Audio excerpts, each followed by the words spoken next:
This is the end, beautiful friend. This is the end, my only friend. The end of our elaborate plans. The end of everything that stands. The end. The question posed by Sonia Barrett in an article posted is, what happens when you discover that life as you know it is a deception? And so I would like to just, delve into that for a moment in this segment to see what conclusions we can draw from her interesting article. Well, we all receive we're all sharing. We're all sending, look at this, look at that, email, texting, links. We're all doing that, and in our seeking, in our investigation, and there's dream figures that are in certain degrees, because we believe we're in certain degrees of that seeking.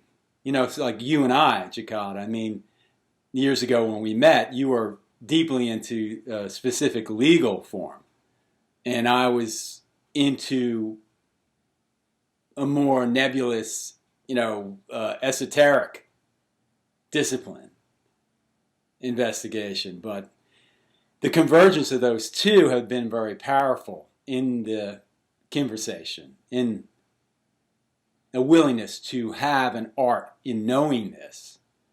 And so we are all sending each other these links to help us on our way. What does this mean to us? What does this mean to us? What does this mean to us? What does it mean to you? And that's really what the conversation's about, is that what does this mean to us in relationship to what we are and what our function is? And, we've done a lot of work. I mean, I've known you for like 16 years now. So we've done a lot of work as far as looking at legal contract structure, what words are saying, Black's Law Dictionary, Bovier's, to see what the words that we're signing and writing, we sign it, it's an assumption that we're writing it. That is our statement of identity and purpose. So in doing so, we have a lot of clarity in structural contract communication. So, what it's taught me over the years is that I don't read as much as I used to, because I won't say that I don't read as much as I used to. I don't read from start to finish what I used to. I used to eat, just like you, would devour books and, get lost in them. That was my entertainment. But now what I usually do is look at the conclusion, look at the first statement, I look at the preliminary statement, and then I look at the conclusion. And if those two things they're conflicted themselves, I don't read the article. So that's how I do it now. So I said, okay, I've read the preamble, I've read the conclusion. There's a contradiction in that statement, a very simple statement of conclusion and preamble. I don't waste my time. Gotcha. So what you're asking me about Sonia, what Sonia is writing there, again, a dream figure, just like Chikada and Jakin, seeking home, seeking contentment, seeking knowledge, knowing knowledge is peace. Her first statement, reality, number one tenet on her list is reality is an optical illusion. And I would just say to everyone in the conversation that statement is false. Reality is reality. An optical illusion is an optical illusion. So with her very first statement, she's deceiving who? Not me. She's deceiving herself. So I'm not saying she she is not a divine person. I'm just saying that the critical point of self-deception is me as the maker giving rise to an optical illusion to deceive myself. Reality is reality. The truth is never changed of that fact. What's false is false and will always be false. So that's what I would say about Sonia. Gotcha. So the whole idea that what we have been taught or trained or led to believe or led ourselves to believe is I guess critical to understanding better in regards to what's important or what could be important in this general conversation that we share at the conversation. The whole idea of deception or self-deception. What is the difference between deception and self-deception? Is there a significant difference between the two? I would say, if I was making a list, then I'm not making fun of Sonia, but all deception is self-deception. Yeah. Interesting. Yeah. Again, I've given rise to an appearance that is not myself for value, and then the ordering system, what Sonia would call the matrix, or dimension. Then she gets into dimensions. She's talking about dimensional, the third dimension, the fourth dimension, the higher dimensions, higher consciousness.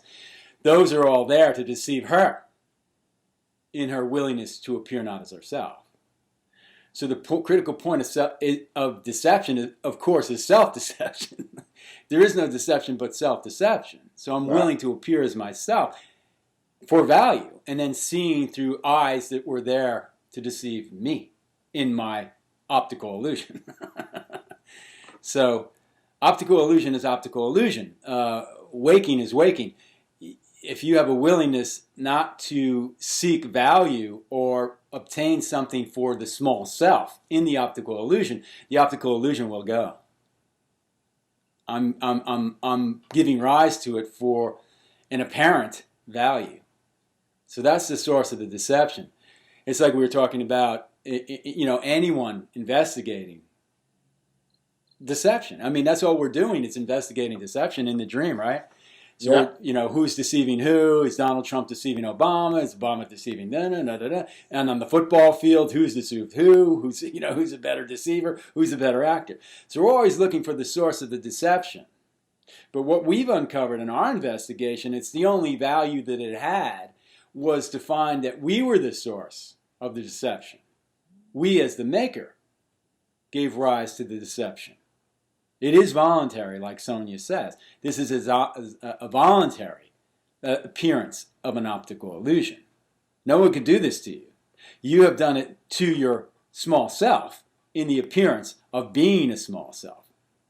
And basically we're gambling with our inheritance of eternal life, existence, and the extension of love to be more or less of that. And that quite patently is false. It's patently false that we could do that. But that's the optical illusion. We're appearing to lose or gain, and then find the cause of the loss or the gain. And the cause of the loss and the gain is your willingness to deceive yourself. Yes. So we're dreaming. We're not in any danger here, but we're dreaming that danger is valuable. Yeah.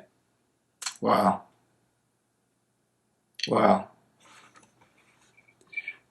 So that's always helped us in an investigation to the cause of the problem in contract and tracing it back, whether it was debt, in a religiosity where sin came from, where the guilt, really, where did the guilt come from?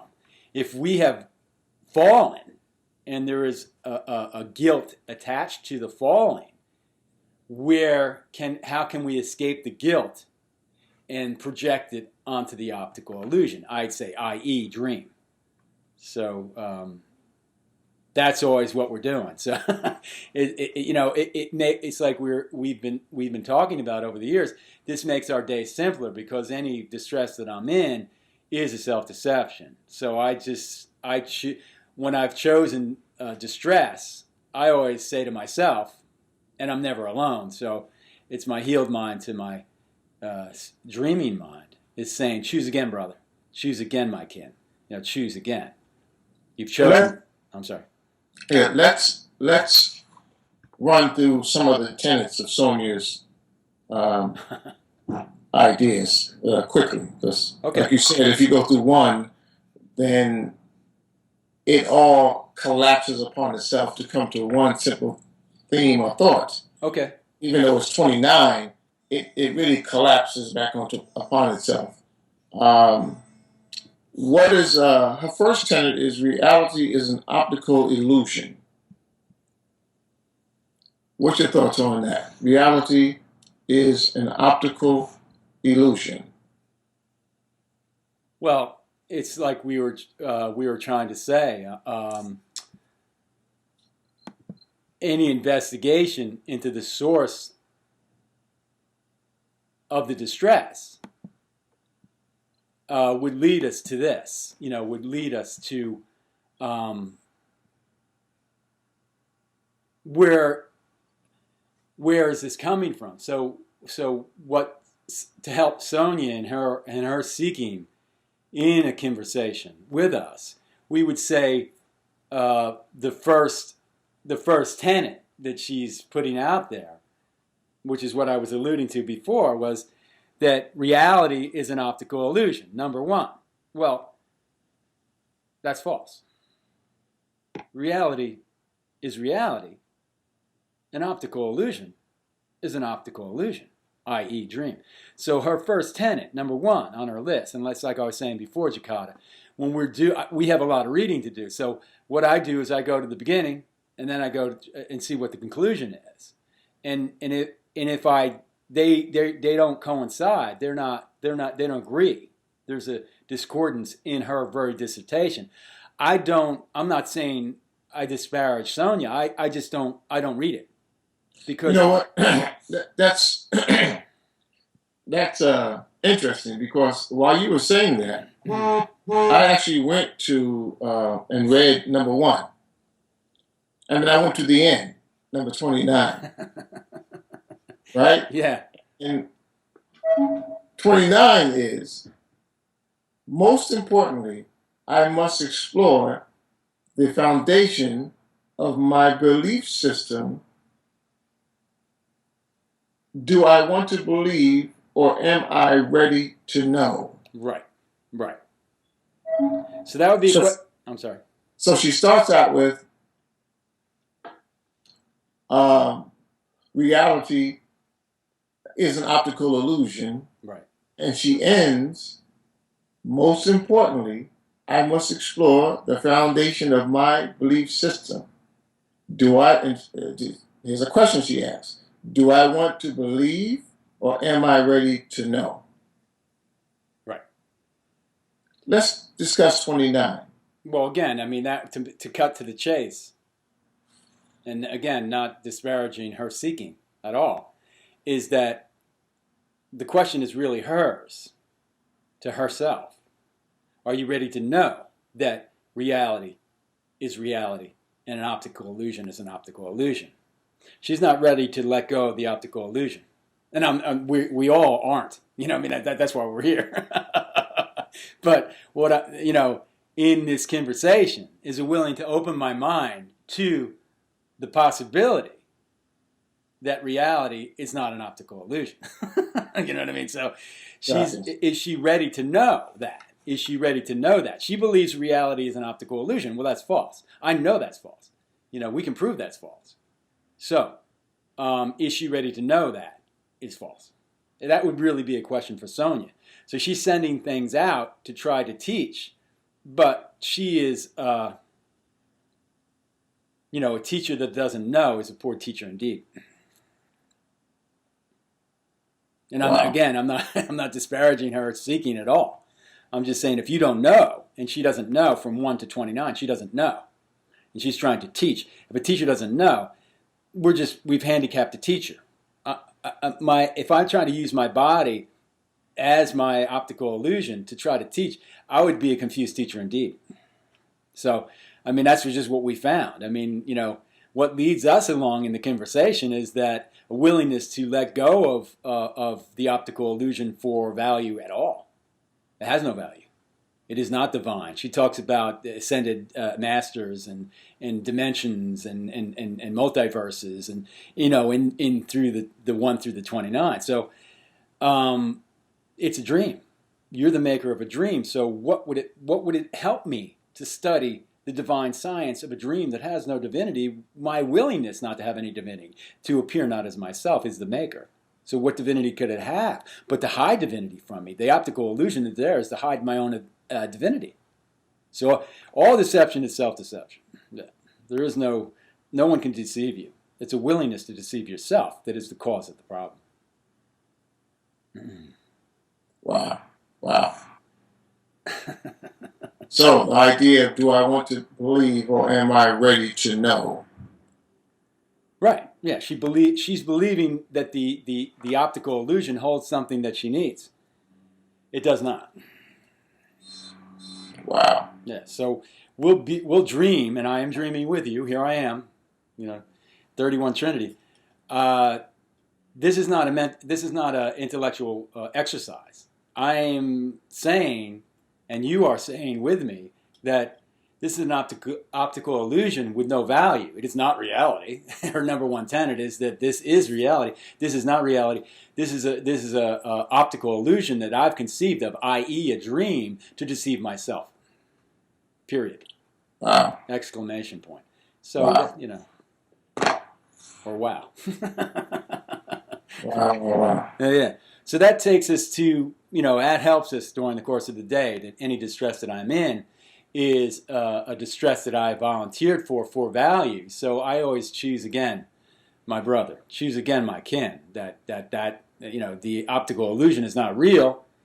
It's not divine. There's nothing I need here. I'm gambling with my inheritance to say that there is. Well, there is not. Wow. No.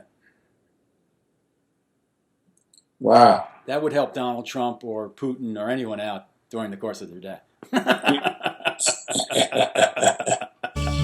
Lost in a romance, wilderness of pain,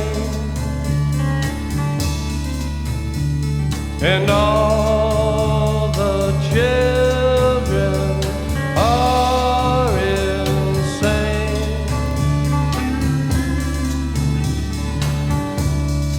All the children are